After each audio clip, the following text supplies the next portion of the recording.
আমরা ভূত এই স্টুডিওর যেই দর্শক রয়েছে সবাইকে অনুরোধ জানাবো, এই কথাগুলো সম্পূর্ণ আমার, আর আমি আমার নিজের অনুভূতির জায়গা থেকে আপনাদের সাথে শেয়ার করছি। বিশ্বাস করা না করা সম্পূর্ণ আপনাদের ব্যাপার। আমার ব্যক্তিগত জীবনের একটা ঘটনা আপনাদের সাথে শেয়ার করছি। এটি হচ্ছে গোলাপ বাগান। আপনারা জানেন বাংলাদেশে একটা মাত্র গ্রাম আছে যেটা খুব আলোচিত গ্রাম, এটাকে মানুষ গোলাপ গ্রাম বলে, যদিও এটার অন্য একটা নাম আছে, সাভারে। তো গোলাপ গ্রামে প্রচুর গোলাপ চাষ হয়। বাংলাদেশের যেই গোলাপের যে চাহিদা, সেই চাহিদার 70%-এরও বেশি এই গোলাপ গ্রামে হয় চাষাবাদ। তো এই গোলাপ গ্রামের একটা ঘটনা, সেটি হচ্ছে যে আমাদের এখানে একটা স্কুল আছে, সেই স্কুলের পাশে একটা বড় গোলাপ বাগান আছে। এই বাগানের যিনি মালিক, তার মাকে নিয়েই মূলত আমার এই ঘটনার বিশ্লেষণ। তিনি প্রায়ই আমাকে হচ্ছে যে যখনই আমি ওই স্কুলে যেতাম, স্কুল যেহেতু গোলাপ বাগানের পাশে, স্কুলে যাওয়ার সময় ওই গোলাপ বাগানটার পাশ দিয়ে যেতে হয়। তো যখনই যেতাম তিনি একটা হাসি দিতেন, হাসি দিয়ে বলতেন, নাও তুমি তোমার স্কুলের বাচ্চাদেরকে ফুল দিও। তিনি আমাকে কিছু ফুল দিতেন, এটা তিনি প্রায়ই করতেন, এবং আমি বাচ্চাদেরকে গিয়ে ফুল দিতাম, টিচারদেরকে ফুল দিতাম, তারা খুব খুশি হতো। কিন্তু ফুল যে কোত্থেকে আনতাম, বাচ্চারা বিভিন্ন সময় প্রশ্ন করলে আমি উত্তরটা দিতাম না, বলতাম যে এখান থেকে দিয়েছে। আবার যখন দিতে যেতাম তখন দেখা যাচ্ছে ক্লাসের সময় হয়ে গেছে, ক্লাসে যেতে হবে, ক্লাসে তাড়াতাড়ি করে ক্লাসে ঢুকে গেছি, যে কারণে হয়তো ওইটা শেয়ার করার মতো সময় পাইনি। বিভিন্ন কারণেই যারাই প্রশ্ন করেছে তাদেরকে উত্তরটা দিতে পারিনি যে আমি কোত্থেকে এই ফুলগুলা এনেছি। প্রায় এইরকম ঘটনা ঘটেছে। একদিন আমাকে প্রশ্ন করলো যে এরকম এরকম, আপনি আমাদের টিচার, তিনি প্রশ্ন করলেন যে এই ফুলগুলো কোত্থেকে আনেন? এত বড় বড় ফুল তো শুধু একটা বাগানেই হয়, একটা নির্ধারিত সাইজ, এটা ওই বাগানেই হয়, অন্য কোথাও এই ফুলের চাষ হয় না। খুব বড় ফুল হয় এবং কালারটা একটু গাঢ় হয়। গোলাপের কিন্তু এক একটা গোলাপের এক এক রকমের আপনার রং হয়। ওই গোলাপটার রংটা একটু গাঢ় এবং সাইজ একটু বড় হয়। তো তিনি বললেন যে এটা কি ওই বাগান থেকে আনেন? তিনি আমাকে প্রশ্ন করার পর আমি যখন উত্তর দিচ্ছি না, তিনি আমাকে প্রশ্ন করেন এটা কি অমুক বাগান থেকে আনেন? ওই বাগানটা থেকে তিনি বর্ণনা দিলেন। তা আমি বললাম যে হ্যাঁ, কিন্তু কেন বলেন তো? বলে যে ওইখানে আপনি হলো যে জানেন কি না, ওই বাগানের যিনি মালিক, তার মা কিন্তু ওই বাগানের সামনেই মারা গেছেন। তার মাটা কেমন বলেন তো? তো তিনি বললেন যে এরকম এরকম বর্ণনা দিলেন। তো বর্ণনা শোনার পর আমি তো খুব ভয় পেয়ে গেছি, কারণ বর্ণনার সাথে মিলে গেছে। মিলে যাওয়ার কারণে আমার কাছে মনে হয়েছে যে বিষয়টা তাহলে তো খুব জটিল।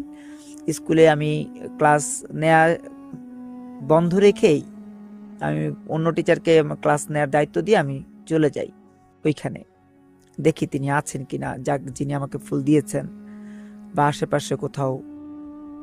তো ওনাকে আমি আর দেখিনি।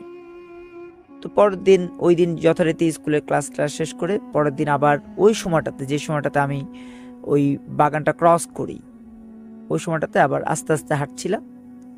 এবার ঠিকই তিনি এসে আমাকে ফুল দিলেন।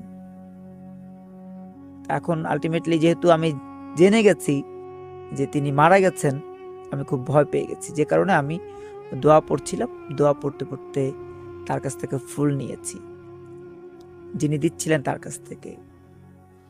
নেয়ার সময় আমি তাকে তার ওই মুখের দিকে তাকিয়ে বলেছি, আসসালামু আলাইকুম ইয়া আহলাল কবুর। তিনি বলেন, কবুর কেন বললা? হ্যাঁ, আমি কি মারা গেছি নাকি? আমি তো মারা যাইনি, তুমি কেন কবুর বললা? কবর কেন বললা? এমন এই কবর দেখে যে সালাম দেয় সেই সালাম কেন দিলা? বলে তিনি হট্টগোল পাকিয়ে দিলেন। আশেপাশে থেকে আরো 3-4 জন মুরব্বী টাইপের যারা, তারা চলে এসছে। তো তারা এসে তারাও প্রশ্ন করা শুরু করেছে যে কি ব্যাপার, একজন জীবিত মানুষ আপনি এরকম সালাম দিয়েছেন, আসসালামু আলাইকুম ইয়া আহলাল কবুর বলছেন, কেন কবুর বলছেন? উনি তো জীবিত, ওনাকে কেন আপনি মৃত বলেছেন? তা আমি খুব হকচকে গেছি। সবাই একইভাবে আমাকে প্রশ্ন করা শুরু, যেভাবে হট্টগোল লাগলে যেভাবে সবাই একভাবে প্রশ্ন করতে থাকে বা একইভাবে আপনার তির্যকভাবে তাকিয়ে থাকে, ওই রকম করছিল। তো আমি খুব মানে হকচকে যাওয়ার কারণে আমি তাকে বললাম, না আমি তো এরকম একটা ঘটনা শুনেছি, কে বলেছে কে বলেছে। তারা আবার প্রশ্ন করে, তাদের সাভারে যে স্থানীয় ভাষা, সেই ভাষায় তারা জানতে চাচ্ছিলেন যে কে বলেছে কে বলেছে। তো আমি বললাম যে অমুক বলেছে। আপনি কি তাহলে মৃত না? তিনি তো বলেছেন যে আপনি মারা গেছেন। তারা খুব যখন আমাকে জেকে বসেছে, এই কথা শুনে আরো ক্ষেপে গেছে। তখন আমার ঘুম ভেঙে গেছে, গভীর রাতে আমার ঘুম ভেঙে গেছে। এবং পুরো বিষয়টা আমি যখন পরদিন আবার স্কুলের পাশ দিয়ে যাচ্ছিলাম, ওই বাগানকে এড়িয়ে স্কুলে গেছি, ক্লাস করেছি, এবং ওই শিক্ষিকাকে আমি জিজ্ঞেস করেছি, আচ্ছা বলেন তো তার কবরটা কোথায়? ওই মহিলার কথা যে আপনি বললেন, কবরটা কোথায়? তিনি তখন বললেন যে তার কবর অমুক জায়গায়।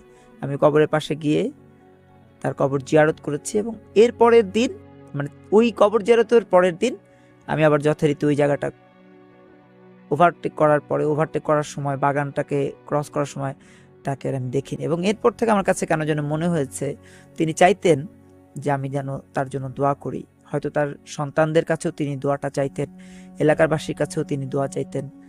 এরকম অনেক সময় হয় যে মানুষ, আমার কাছে ব্যক্তিগতভাবে মনে হচ্ছে যে এইরকম দোয়া যারা চায় বা যারা দোয়া পায় না, তারা হয়তো দোয়া পাওয়ার প্রত্যয়ে এমন মানুষদের কাছে আসে। এর আগেও আমার সাথে এরকম অনেকের ঘটনা ঘটেছে, এবং আমি যথারীতি দোয়াই করেছি। এবং আমার মনে হয় যে তাদের জন্য দোয়াটাই একমাত্র পাথেয়।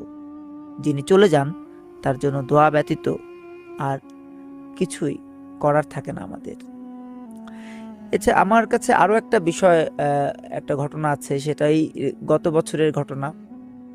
আমি খুব বিড়াল পছন্দ করি, এবং ম্যাক্সিমাম মানুষই বিড়াল পছন্দ করে না। বিড়ালের চেহারা, তার তাকানো, এগুলো মনে হয় যে অনেকেরই ভালো লাগে। পার্সিয়ান নয়, দেশি বিড়াল আমি বেশি পছন্দ করি। তো দেশি একটা বিড়াল, আমি আর আমার সহধর্মিণী শান্তা, আমরা অফিস থেকে বেরোচ্ছিলাম, তখন বিড়াল 3য় তলায় উঠে এসছে এবং মেও মেও করতে করতে, অদ্ভুতভাবে মেও মেও করতে করতে 3য় তলায় উঠছিল সে। তো তাকে বললাম, তুমি যাবা আমার সাথে? কোথায় যাচ্ছ? তো সে মেও মেও বলতে বলতে আমি হাত পেতেছি, হাতের উপর উঠে এসছে। আমরা এমনিতে বিড়াল, আমাদের অফিসে বিড়াল আছে, বাসায় বিড়াল আছে, বিড়াল পালি। যেখানে রাস্তাঘাটে যদি দেখি যে অসুস্থ বা পড়ে আছে, কান্নাকাটি করছে, ওই বিড়াল নিয়ে আমরা লালন পালন করি, আমাদের মতো করে আমরা যত্ন করি। আমাদের ব্যস্ততার মধ্যেও আমরা বিড়ালদের এই বিষয়গুলোকে যথেষ্ট টেক কেয়ার করার চেষ্টা করি। তো ওই বিড়ালটাকে যথারীতি নিয়ে গেছি। তার বর্ণ ছিল টোটালি ব্ল্যাক, সারা শরীর কালো, এবং দেখতে অদ্ভুত সুন্দর, তার চোখগুলো অদ্ভুত সুন্দর। তো এমনিতেও বিড়াল সুন্দর হয়, আমাদের ওই রকম কোনো ভাবনা ছিল না যে এটা কি না কি। নিয়ে গেছি, রাতে রেখেছি, রাতে খেয়েছে, এবং আমাদের সাথে বেড শেয়ার করে ঘুমিয়েছে। নিচে ঘুমাবে না, আমাদের সাথে ঘুমাবে, এমন এক অদ্ভুত। নিচে তাকে আলাদা করে স্পেস করে দিলে সে ওখানে ঘুমাচ্ছে না, চিল্লাতে চিল্লাতে ম্যাও ম্যাও করতে করতে উপরে চলে এসছে। তো 1 দিন 2 দিন আমরা প্রতিদিন তাকে যত্ন করছি, টেক কেয়ার করছি। যদিও দিনে ওইরকম বাসায় থাকা হয় না, যখন বেরিয়ে যাই আমাদের যিনি এই কাজগুলো করেন তাকে বলে আসি যে আপা একটু দেখবেন। তিনি দেখেন, এবং তিনি চলে যাওয়ার পর তো আমরা রাতে যাই এবং প্রতিদিন তাকে দেখি, সেও আমাদের সাথে থাকে। এভাবে চলছিল ভালোই। 3য় দিন অসুস্থ হয়ে গেছে। তো অসুস্থ হয়ে গেলে সাধারণত আমাদের এখন এই পশু চিকিৎসক যারা, তাদের কাছে গেলে তারা এখন আসলে সত্যিকার অর্থে ওই রকম ভাবে আন্তরিক না এখন পর্যন্ত। যেমন আমাদের একটা পশু চিকিৎসালয় রয়েছে বঙ্গবাজারে, ওইখানে গেলে তারা ওইরকম আন্তরিকভাবে চিকিৎসাটা করেন না। একরকমের মনে হয় যে তারা বাধ্য হয়ে করছেন, তাদেরকে যেন কেউ বাধ্য করছে, তা না হলে তারা হয়তো এটা করতেন। অর্থাৎ তার জব এটা, তিনি চাকরিটা করেন, সরকারিভাবে তাকে নিয়োগ দেওয়া হয়, তিনি এই কাজ করবেন, তিনি আন্তরিক নন। তো আমরা এটাকে নিয়ে যাওয়ার পর তো ওই রকম একজন ডাক্তারের পাল্লায় আমরা পড়েছি, তিনি আন্তরিক নন। তিনি যাচ্ছে তাই করে কথা বললেন যে ইঞ্জেকশন দিতে হবে, 3টা ইঞ্জেকশন, 2টা আছে আর একটা নিয়ে আসেন। মানে এমন একটা অবস্থা যেন মনে হয় যেন ওই বিড়ালটাকে আমি নিয়ে যাওয়াটা আমার অপরাধ হয়ে গেছে, এমনভাবে তিনি আচরণ করেছেন, যেটা সচরাচর ঘটে এই পশু আপনার হলো যে চিকিৎসালয়ে বা পশু হাসপাতালে। আমার ওই দিনই আমার সাথে যিনি ছিলেন তিনি ঢাকা বিশ্ববিদ্যালয়ের একজন শিক্ষক, তিনি ধমকাচ্ছিলেন, বলছিলেন যে আপনি তো এইভাবে আমাকে ধমক দিতে পারেন না, ধমকাচ্ছেন কেন? আমি একটা পশু নিয়ে এসেছি তার শারীরিক সমস্যার কারণে, এবং সেটার জন্য তো রাষ্ট্র আপনাকে সাপোর্ট দিচ্ছে, রাষ্ট্র আপনাকে বেতন দিচ্ছে, আপনি কেন এইভাবে আচরণ করছেন? তারপরেও বিভিন্ন ধরনের এইরকম আচরণের মধ্য দিয়েই ওকে ইঞ্জেকশনের ব্যবস্থা করে চিকিৎসার ব্যবস্থা করে নিয়ে এসেছি। ডাক্তার কিন্তু, যে চিকিৎসক ছিলেন তিনি কিন্তু একবারের জন্য বলেননি যে ওর কি কি প্রবলেম হয়েছে। তিনি বলেছেন এই যে প্রেসক্রিপশন লিখে দিলাম, ছবি তুলে নেন, মোবাইলে ছবি তুলে নিয়েছি, তিনি তার চিকিৎসা করে পাঠিয়ে দিয়েছেন। নিয়ে এসেছি রাতের বেলা, যথারীতি আমাদের সাথে শেয়ার করে ছিল। পরের দিন আমরা আমাদের স্কুলে যাই, ব্যবসা প্রতিষ্ঠানে যে আমরা আমাদের মতো করে চলে গেছি। এই দিন রাতে তার এমন আচরণ, ওই বিড়ালটার, তার আমরা চমৎকার একটা নাম দিয়েছিলাম সিডর, তার এমন আচরণ সিডরের যে আমরা দুজনেই ভয় পেয়ে গেছি। এতটা ভয় পেয়েছি যে আমরা তাকে কোলে রেখে ঘুমাবো না মাঝখানে রেখে ঘুমাবো, কি করব। তার আওয়াজটা ভয়ঙ্কর ভাবে আমাদেরকে ভীত করেছিল, কারণ বিড়ালের শব্দ সাধারণত এমন হয় না। তো আমরা কোলে নিয়ে কোনো রকম রাতটা কাটিয়েছি।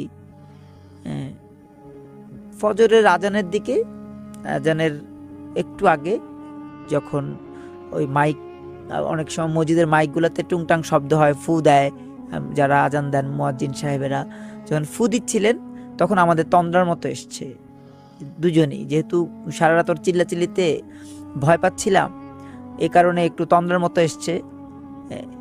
চোখ খুলে দেখি বাচ্চাটা নেই। বাচ্চাটাকে অনেক খোঁজাখুঁজি করলাম আশেপাশে, কারণ আমাদের তো ফ্ল্যাটের এমন অবস্থা যে এখান থেকে বেরোবার কোনো অপশন সাধারণত থাকে না, বা ম্যাক্সিমাম ফ্ল্যাটে যেরকম হয় আমাদেরটা ওই রকম, ও হচ্ছে বেরোতে পারার মতো জায়গা নেই। কিন্তু তাকে আমরা কোথাও পাই, এবং এই না পাওয়ার কারণে তাকে আমরা দরজা খুলেও খুঁজেছি যে দেখি কোথাও যদি থেকে থাকে আশেপাশের ফ্ল্যাট বা কোনো রুমে যদি যেয়ে থাকে, বা কোথাও কোনো ব্যালকনিতে যদি যেয়ে থাকে। আমরা ভোরে একদম আজানের পর থেকে সকাল 7টা পর্যন্ত আমরা তাকে খুঁজেছি, কিন্তু কোথাও পাইনি। এই যে বিষয়টাও আমার কাছে মনে হয়েছে যে একটু আমার কাছে মনে হচ্ছে কোনো মেসেজ ছিল কিনা, কোনো বার্তা দেখা। এর আগে আমরা যতবার আমাদের বিড়ালগুলো অসুস্থ হয়েছে আমরা কিন্তু কখনোই পশু হাসপাতালে যাইনি, এই প্রথম পশু হাসপাতালে গিয়েছি। কেন যেন মনে হয়েছে যে চিত্রটা দেখাবার জন্য হয়তো এই চিত্রটা, এই ঘটনাটা আমার সাথে ঘটেছে। আমরা এরপর থেকে আমাদের অফিসে যে বিড়ালগুলো ছিল সেগুলোকে যথেষ্ট টেক কেয়ার করেছি, দেখেছি। বাসায় যখনই গেছি তখনই তাকে আবার খুঁজেছি, কিন্তু ওই বিড়ালটাকে আমরা পরবর্তী সময় আর পাইনি। এটা এখনো, তার চেহারা এত সুন্দর ছিল যে আমরা ছবি তুলে রেখেছিলাম, এত কিউট। দেশি বিড়ালের চেহারা অসাধারণ, অন্যরকম সুন্দর ছিল। সিডোরকে এখনো মনে পড়ে যে সে যেভাবে উঠে এসেছিল, যেভাবে আমার সাথে চলে গিয়েছিল, এবং তাকে ঘিরে ওই পশু হাসপাতালে যে ঘটনাগুলো, এবং এরপরে পশু হাসপাতালে আমি জানি না কতটা পরিবর্তন হয়েছে, কিন্তু আমার কাছে মনে হচ্ছে এই বিষয়ে লেখা উচিত। আমি এই ব্যাপারে লিখেছিলাম, আমাদের মনে হয় যে এই বার্তাটা দেওয়ার একটা ব্যাপার থাকতে পারে এই বিড়ালের এই ঘটনাটায়। যাই হোক, এরপরে আরেকটা ঘটনা আপনাদের সাথে শেয়ার করি। এটাও একদম আমাদের জীবনের সাথে, আপনারা জানেন যে এই আমাদের একটা আলোচিত জায়গা আছে, বাংলাদেশের সবচেয়ে আলোচিত জায়গা, যেটাকে আমরা বলি বাংলাদেশের সাবেক রাজধানী, মানে সোনারগাঁয়ে পানাম সিটি, যেটা পানাম সিটিতে কিন্তু আলাদা আলাদা অনেকগুলো খোপ আছে, আপনারা হয়তো দেখেছেন। অনেকগুলো রিসোর্টের যেই ছোট ছোট এইগুলো থাকে, প্লাজাগুলো থাকে, এরকম প্রচুর প্লাজা আছে। তো ওই রকম একটা প্লাজাকে ঘিরে আমাদের একটা ঘটনা। আমরা দুজন আমি এবং আমার সহধর্মিনী। আমরা হচ্ছে যে গিয়েছি অনেকে, প্রায় 200-র মতো আমাদের ওই ভ্রমণে আমাদের সঙ্গে ছিল। তা আমরা যেহেতু সাহিত্য সংস্কৃতির সাথে জড়িত, এটা গান করবার জন্য একটা প্লাজাকে বেছে নিয়েছি, একটা আলাদা রুমকে বেছে নিয়েছি ওই পানাম সিটিতে। এটা ঢোকার সময় হাতের বাম পাশে তৃতীয় বা চতুর্থটা হবে। আপনারা যখন পানাম সিটিতে কেউ যাবেন দেখবেন যে এটা ঢোকার সময় হাতের বামে তৃতীয় বা চতুর্থ। অনেক সুন্দর এটা, এবং খুব রাজকীয় ভাব নিয়ে এইটা প্লাজাটা দাঁড়িয়ে আছে। তো এখানে আমরা যখন যাই ওখানে কেউ ছিল না, একদম কেউ না। কিন্তু যখন আমরা গান শুটিং করব, একটু গান রেকর্ডিং করব টিকটক করার মতো করে, তখন দেখলাম যে 4-5 জন মহিলা এসছে, এবং 4-5 জন যারা এসছে তাদের সবার একই রকম ড্রেস আপ। আমি মানে 4 জন অথবা 5 জন, আমার এখন ওইভাবে মনে নাই যে কতজন ছিলেন। এই 4-5 জন আমাদেরকে বলছিলেন যে আপনারা তাহলে এইভাবে করেন, আমরা আপনাদের স্ট্যান্ডটাকে সোজা করে ধরে রাখি বা ক্যামেরাটা চালু করে দেই। এই সাপোর্টগুলো তারা আমাদেরকে দেবার জন্য আগ্রহ প্রকাশ করছিলেন। তা আমি বললাম যে ঠিক আছে, আমার সহধর্মী শান্তাকে বলছিলাম ঠিক আছে তাহলে তারা হেল্পটা করুক, যেহেতু তারা করতে চাচ্ছে হেল্প করুক। প্রথম একটা টিকটক তারা সুন্দর করে করেছেন এবং তারা খুব হাসাহাসি করছিলেন, এই যে এই গানটা তো অনেক সুন্দর হয়েছে, এটা মানুষ অনেক দেখবে, অনেক লাইক করবে, অনেক কমেন্ট করবে। তো তাদের এই যে হাস্যোজ্জ্বল আচরণ আমাদেরকে খুব আন্তরিকভাবে এটাকে গ্রহণ করবার মতো পরিবেশ তৈরি করে দিয়েছে। আশেপাশে আমাদের সাথে যারা ছিলেন তারা ভাবছিলেন যে এখানে তারা তাদের মতো করে রেকর্ডিং করছে, ভিডিও করছে, করুক, আমরা আমাদের মতো করে ঘুরি। তারা তাদের মতো ঘুরছিলেন। আমরা এখানে ভিডিও শেষ, আমরা তাদেরকে অফার করলাম যে আমরা অনেকে এসছি, আমাদের সাথে চলেন, আমরা একসাথে দুপুরের খাবারটা খাই।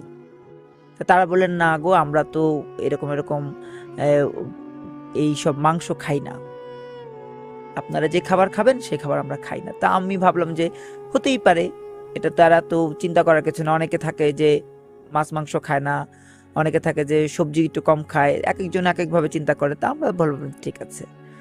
এরপরে আমরা যখন খেয়েছি তখন তারা দূরে ছিলেন, কিন্তু আমাদেরকে তারা চোখে রেখেছেন। আমরা খাওয়া দাওয়া শেষ করেছি, দুপুর পার হয়ে সন্ধ্যের আপনার অন্ধকার ছুঁই অবস্থা, ঘুরেছি ওখানে, বিভিন্ন জায়গায় বিভিন্ন ধরনের ছবি তুলেছি। তারা ওই ছবি তুলবার সময়ও আমাদেরকে বিভিন্নভাবে হেল্প করেছেন। তো যখন তারা ছবি তুলে দিচ্ছেন আমাদেরকে, আমরা ভাবলাম যে ঠিক আছে ছবি তুলে দিক। তারা ছবি তুলে দিচ্ছেন, তারা আমাদের সাথে হাসাহাসি করছেন, গল্প করছেন, তারা আমাদের নাম জিজ্ঞেস করছেন। কিন্তু তাদের নাম জিজ্ঞেস করবার আগে আমরা ভুলে যাচ্ছি যে আপনাদের পরিচয় কি, জানতে চাচ্ছিলাম যে আপনাদের ঠিকানা কোথায় জানতে চাচ্ছিলাম। এই যাওয়ার চিন্তা যখন করছিলাম তখনই ভুলে যাচ্ছিলাম। বিভিন্ন কারণেই তাদেরকে এই প্রশ্নগুলো করা হচ্ছিল না যে আপনার নাম কি বা আপা আপনার নাম কি।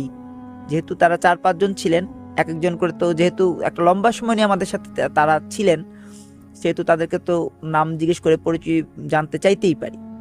তো আমরা নাম প্রশ্ন করার আগে, নাম জানতে চাওয়ার আগে তারা আমাদের নামগুলো জেনে নিয়েছেন। আমার নাম, আমার সহধর্মীর নাম, আমাদের সাথে তারা গল্প করছেন।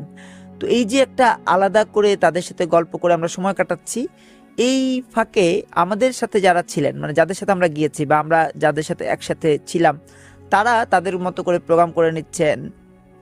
আপনার হলো যে রাইফেল ড্র করে নিচ্ছেন, তারপর হচ্ছে যে স্টেজ যে প্রোগ্রামগুলো সেগুলো করে নিচ্ছেন। সন্ধ্যার অন্ধকার নেমে যাচ্ছে, এগুলোতে আমাদের কোনো খেয়ালই নাই। আমরা ওনাদেরকে নিয়ে ব্যস্ত, ওনাদের সাথে গল্প করছি। আমাদের কাছে মনে হচ্ছিল যে ওনাদের সাথেই মুগ্ধ সময় কাটাই, ওনাদের সাথেই এই আনন্দ সময়গুলো আমরা অতিবাহিত করি। তো তাদের সাথে আমরা অতিবাহিত করছি, সন্ধ্যা হয়ে যাচ্ছে। তো মাগরিবের আজান যখন দিল, তারা 4-5 জন একসাথে বললেন যে আমরা এখন একটু যাই গো, আমাদের না কাজ আছে, বলে তারা চলে গেলেন। এবং এই যে হুট করেই তারা আজান দেওয়ার আগে আগে তারা বললেন চলে চলে যাই, আমাদের কাজ আছে বলে যে তারা চলে গেলেন, এটা আমাদেরকে খুব অবাক করেছে।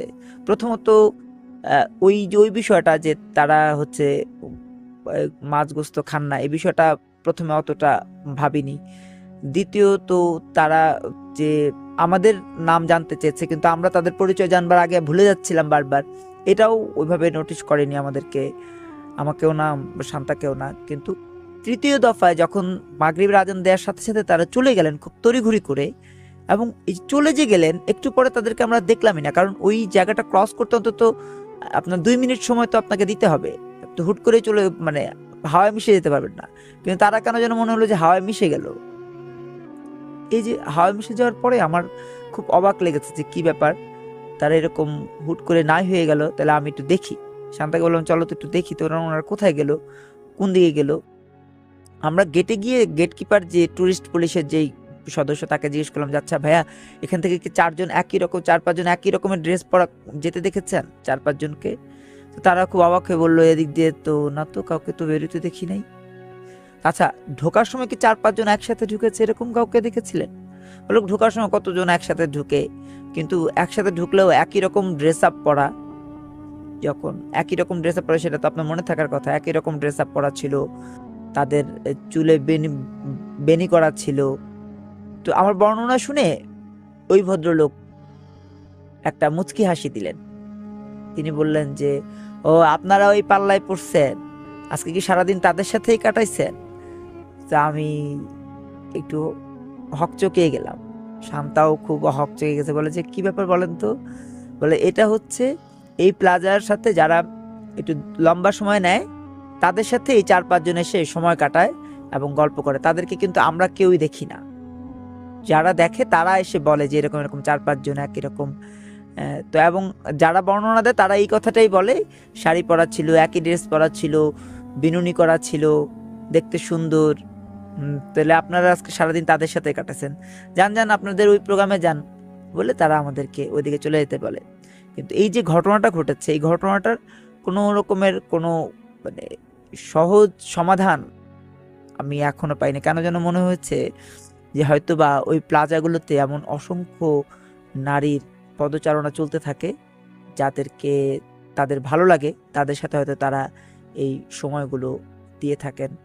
এবং আমার কাছে কেন যেন মনে হয়, আমি ব্যক্তিগতভাবে মনে করি যে এমন অনেক আত্মা আমাদের চারপাশে ঘোরাফেরা করে, কিন্তু আমাদের সামনে তারা হয়তো আসেন না বা দেখা দেন না।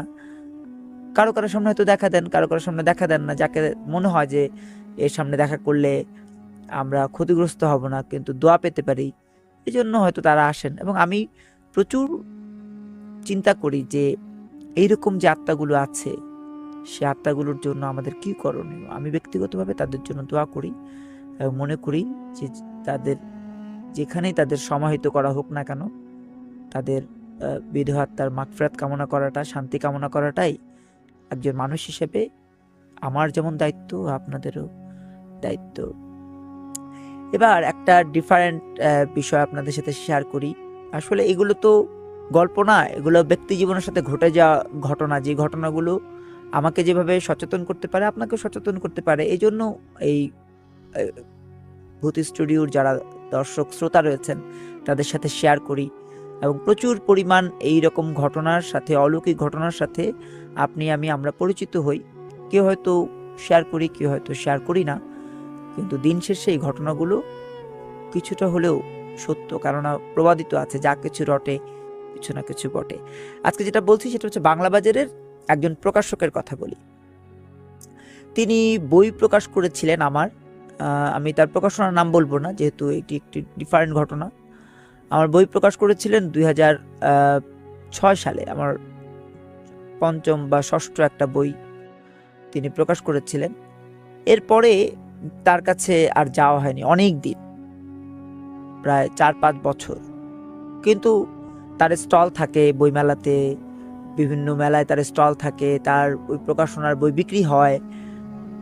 তো ভদ্রলোকের এই প্রকাশনাটা নান্দনিক একটা প্রকাশনা, এবং আমার প্রথম বই যে তিনি প্রকাশ করেছিলেন সেটাও খুব একটা ভালো একটা প্রকাশনা ছিল। প্লাস ভূত বইটা প্রচুর চলেছেও, এবং ভূত নিয়ে ওই বইটাও কাকতালীয়ভাবে হলেও ওই বইটাও ওই ভূতের উপরেই।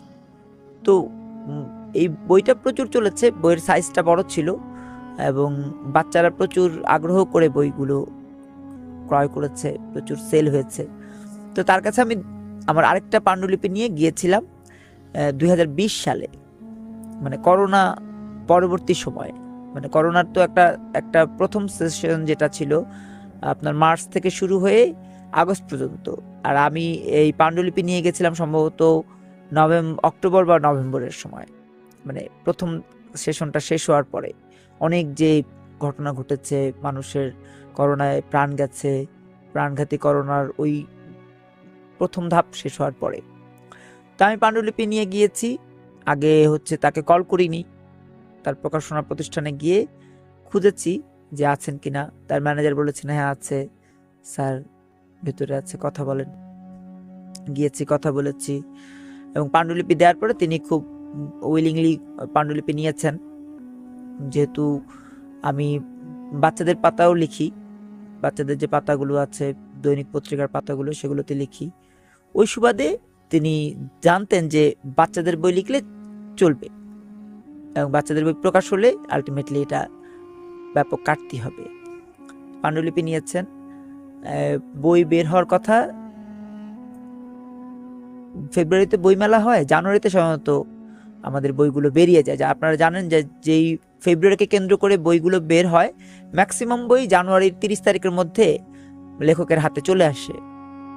তো আমার এই বই প্রকাশের ব্যাপারে তাকে আমি কল করেছিলাম, তিনি ফোন ধরেননি। তো